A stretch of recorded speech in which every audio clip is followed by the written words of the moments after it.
Excuse me. You're with Julian on the Brown Note. I just wanted to talk a bit about working from home, as it's something that's had an enormous impact on me. And it's a horrible thing for everybody that doesn't work in an office. If you're a teacher or a builder or anyone else, you have to be on site if you're in hospitality. So, unfortunately, I'm really sorry. It is the most life-changing event in office work history. And it's had a direct impact on me. And I just wanted to go through, because I've read a few articles about it. And one that really sort of hit home. This person was talking about suffering from mental problems and about how they got Monday blues on Sunday and about how working from home had changed that paradigm. For me, I've been out of work for a while and had serious anxiety problems, and going back into the workforce was challenging, but it was also a really high pressure role. And our first 6 weeks I was doing 5 days a week in the office, which is what I'm used to. I hadn't been in the workforce since COVID took off. And this is the best thing that's come out of COVID. There's no point in human history that this could have really happened. Even with computers and laptops and so on, it's only really been over the last 10 years that this would have really been possible.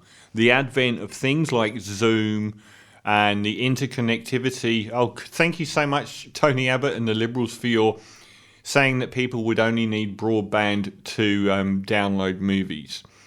Didn't you think a long way ahead? I mean, who could have foreseen that that might have happened?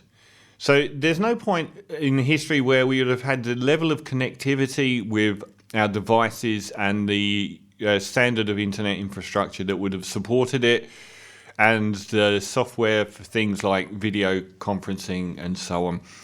So it's almost a unique paradigm that's arisen. But I was really struggling when I started. I did about 6 weeks doing 5 days a week in the office, which is what I was used to, but it was very high pressure.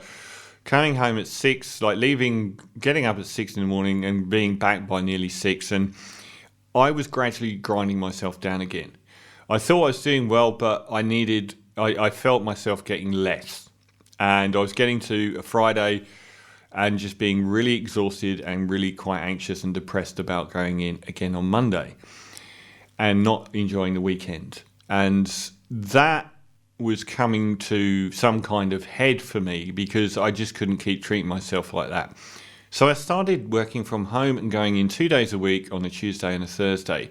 The impact on my life has been dramatic.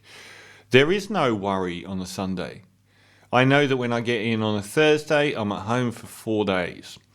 And the amount of stress I feel about having to get up and already I'm at work and I don't have to travel and I can sit on the couch all day and work, with music on or the TV on in the background, all of these things change your way of life. I do my radio on Tuesday after work. It's a really punishing day for me. Don't get back till like 8:30 odd. And I've done a full day at work and a 2-hour radio show, quite a lot of travel in between. And now I can stay at home on the Wednesday and work instead of getting straight up, straight in, travel. The effect on my mental health has been dramatic. And a lot of people are saying the same. You get to do a lot of things that I remember reading once about how we do a lot of things now as leisure that used to be considered chores.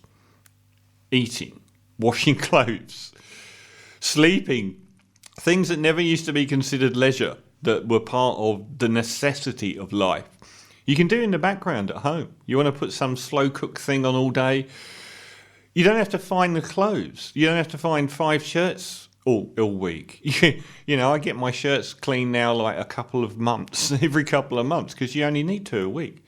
You can prepare a lunch without having to do it every day. All these things are small, but they add up. But it's mainly the mental impact that it has on you. For some of my friends, because this is a paradigm that really impacts people in somewhere like Sydney, where the housing is so overpriced, and an entire generation of people, an entire large group of people will be shut out of the housing market their whole life. I had friends that had to move hour and a half outside of Sydney to buy a house and have a family. Lots of them. Virtually, I'm one of the last men standing in Manly, where I first came over. There was like 20 or 30 of us.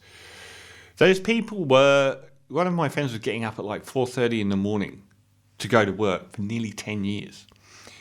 Imagine how much he saw his kids when they had kids. These people now get to see their kids all the time. They take them to school. These are dramatically positive impacts on society, both on the individual and on society at home. It changes your work-life balance between you having 5 days a week in an air-conditioned office and 2 days a week where you're at home. I get home now and it's almost dark already. But it's totally different when you're only in that office for 2 days and you're at home for 5 days. It changes the work-life balance dramatically. It reduces your travel time dramatically. You spend time in this house, and if you live in Sydney, you pay a fortune in rent and even more on a mortgage. And you don't get to enjoy that place, but now you do. People work on the balcony. People, sit in their lounge that they're paying $500 a week for a one-bedroom flat for. And it's only a place to put their bag if they've got a long hours in the office. The knock-on effects are dramatic. You are now spending money in your local community where you live.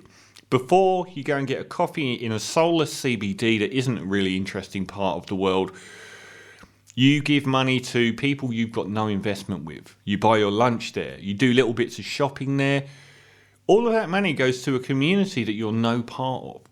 Now it goes to the cafe down the road, the little shop down the road, the place where you have lunch, where you get your coffee, where you do your shopping.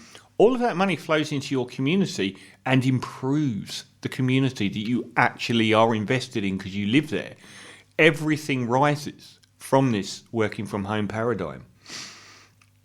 House prices will be dramatically changed. For a start, most people are shut out with no possibility of ever buying a house or have overspent dramatically buying a 2-bedroom apartment close enough to where they work. That's been blown out of the water. If you only have to go to work 1 or 2 days a week, you're prepared to drive 2 hours. I will. I'm prepared to do that. I'm prepared to go and live in this idyllic town that's miles outside of Sydney just so I can afford somewhere. If I've just got to drive in for 2 days a week, everyone's going to do that. It's going to hollow out this dramatically overpriced apartment living in Sydney. Those places are screwed because in the long run, they're just not appetising. People who live in those places will look at getting a 4-bedroom detached house an hour and a half outside of Sydney instead of having this little bubble in the centre of a very dull CBD or close by in a not very exciting city, really. And they'll think, why am I here? It's not like this is a particularly nice place. You're usually you're not in, most of these people aren't living on the beach in these places. They're living in villages of apartments, entire cityscapes of apartments. Not pleasant at all, but now they can see they can move out. So this will have a corrective effect on a lot of the housing in Australia. It's also going to have an enormous impact on global warming from the lack of transport. And it's going to help with the roads in Sydney.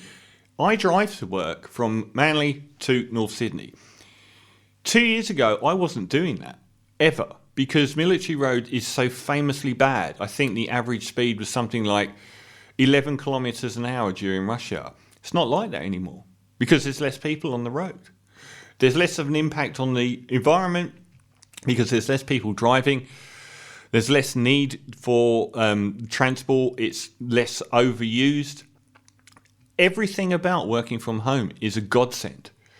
And I've spoken to recruitment people and they said that even though COVID is allegedly going to be wound down, any employer that thinks they're getting their staff back in the office 5 days a week, this is crossing the Rubicon. We know it can be done now. No one's going back. Any company that insists on their staff going in 5 days a week is losing staff. I'd go to a company that let me come into the office 2 days a week. No one's going to buy that anymore. We've already proven that it works.